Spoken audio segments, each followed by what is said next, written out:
और पाकिस्तान का। पाकिस्तान को भारत ने छड़ी का दूध याद दिला दिया है। कल बड़े बड़े दावे कर रहा था पाकिस्तान, ड्रोन के थ्रू हम ये कर देंगे वो कर देंगे, तैश नैश कर दिए पाकिस्तान के ड्रोन। और बात ये भी आ रही है, रावलपिंडी की बात करें, कराची की बात करें, लाहौर की बात करें, बिल्कुल घर में घुस के पाकिस्तान के भारत अपना तांडव दिखा रहा है। आईएनएस की बात करें, विक्रम की बात करें, तो भारत पूरा तांडव दिखा रहा है।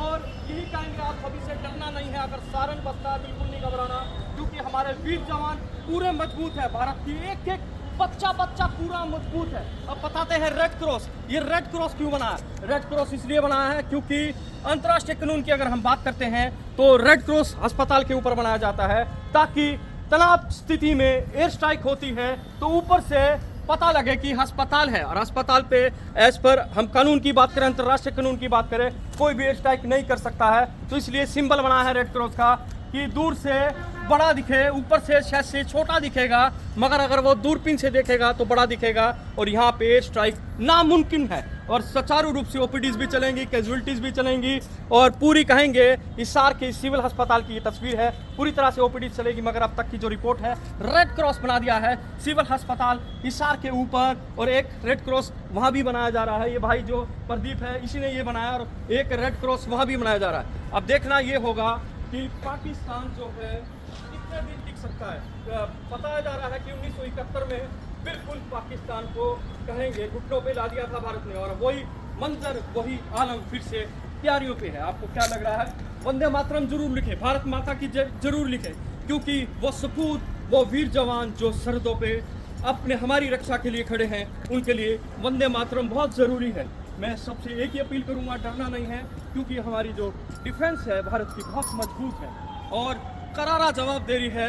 ये आपको रेड क्रॉस दिखाया हमने, ये इसलिए बनाया जाता है, फिर बता देते हैं ताकि ऊपर से कोई एयर स्ट्राइक ना हो।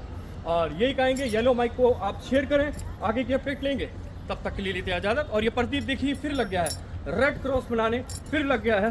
प्रदीप का आपने जोश देखा, पाकिस्तान को करारा जवाब दे रहा है भारत, तगड़ा जवाब दे रहा है भारत। और प्रदीप की देशभक्ति भी आपने देख ली।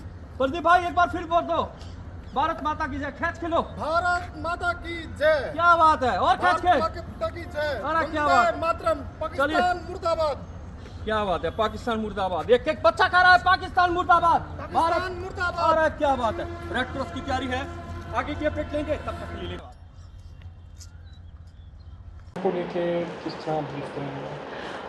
जिस तरह की एक युद्ध की स्थिति बन रही है, और हमें आगे के हालात देखते हुए जो हमें दिशा निर्देश मिले हैं हमारे डीजीएचएस से, उससे उनके इंस्ट्रक्शंस लेते हुए हमने अपना जो हेल्थ विभाग है वह पूरी तरह से तैयार है और सक्षम है किसी भी तरह की कैजुअलिटीज़ को हैंडल करने के लिए। हमने अपना जो मेडिसिन्स का स्टॉक, हमारे जो ऑक्सीजन सिलेंडर्स का स्टॉक, और जैसे हमारे जो जनरेटर्स जो चलेंगे, कोई पावर कट होता है उसके लिए जो कोई भी फ्यूल की जो रीफिल का स्टॉक है वो हमने सारा कंप्लीट कर रखा है। सारी असेंशियल मेडिसिन्स प्रोक्योर कर ली गई है।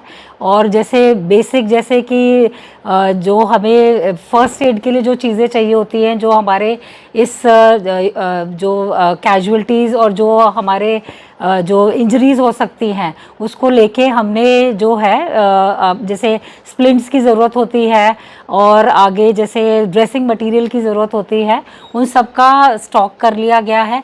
जैसे ये जो कैजुअलिटीज़ आएंगे उसमें ज़्यादातर बर्न्स इंजरीज़ होएंगी, ऑर्थो इंजरीज़ होएंगी, उसको लेके हमने एक टास्क फोर्स बना लिया गया है। उसके अंदर हमारी जो सारी स्पेशलिटी के जो इंचार्जेस और डॉक्टर्स हैं उनके जो है नंबर्स हैं, खुद के नंबर्स, प्राइमरी नंबर्स, एंड उनके अगर नहीं मिले तो उनके कोई जो है सेकेंडरी नंबर्स, उनके एड्रेसेस, वो सारे हमने प्रोक्योर करके लिस्ट हमने सारी जगह हमने डिस्प्ले कर दी हैं उनको।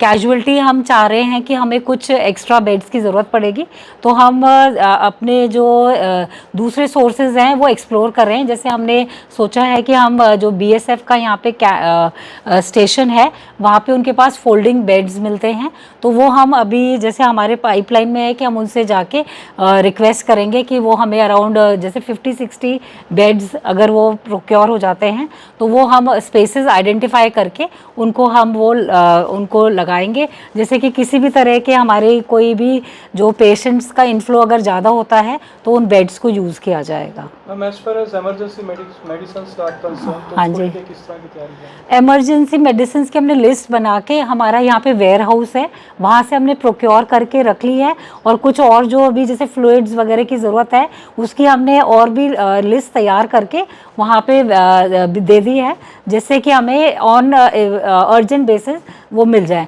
एक बार को अभी फ़िलहाल हमारा स्टॉक कंप्लीट है, और जैसे जैसे हमें ज़रूरत पड़ेगी हम वहाँ से प्रोक्योर करते रहेंगे। हम या कोई लोकल परचेजेस भी कर सकते हैं, वो हमारे पास पावर होती है, वो हम इमीडिएटली हम लोकल परचेज करके हम अवेलेबल करवाएंगे। IMA या जो यहाँ की संस्थाएं हैं उनसे भी कुछ कांटेक्ट किया? हाँ, IMA के साथ आज मॉर्निंग में हमारी सिविल सर्जन एंड IMA की हमारी एक मीटिंग हुई है, जूम पे मीटिंग हुई है, और उसमें IMA का बहुत ही अच्छा हमें रिस्पांस मिला है, और उनकी तरफ से और जो हमारा जो लोग गवर्नमेंट सेक्टर और प्राइवेट सेक्टर दोनों मिलके हमने तैयारी कर ली है। हमारे नोडल ऑफिसर्स हमने इसमें नियुक्त किए हैं, उनके नंबर्स हमने उनके साथ शेयर किए, और उन्होंने जो नोडल ऑफिसर्स बनाए हैं उनके नंबर्स हमने शेयर किए, और हमने एक इस तरह का प्लान बनाया है कि हम शहर को 3 हिस्सों में डिवाइड कर देंगे। जो एक पुल के जो ये वाला जो HDFC बैंक के पुल का एरिया है, उस दोनों पुल के बीच का एक एरिया है, एंड फिर जो ये वाला डाबड़ा चौक का पुल का एरिया है, उनको 3 जोन्स में डिवाइड करके वहाँ पे हम दो बड़े हॉस्पिटल्स आइडेंटिफाई करेंगे प्राइवेट सेक्टर में, जो कि अराउंड 100 बेडेड होंगे। तो वो इस तरह 3 जोन्स में डिवाइड करके, और हम अपना जो है उनके साथ तालमेल रखेंगे कि जैसे ही किसी भी एरिया के अंदर अगर कैजुअलिटी होती है, मास कैजुअलिटी होती है, तो वो हॉस्पिटल्स उनको उस एरिया को वो केटर करेंगे, एंड बाकी एरियाज उनको हेल्प करने के लिए जाएंगे।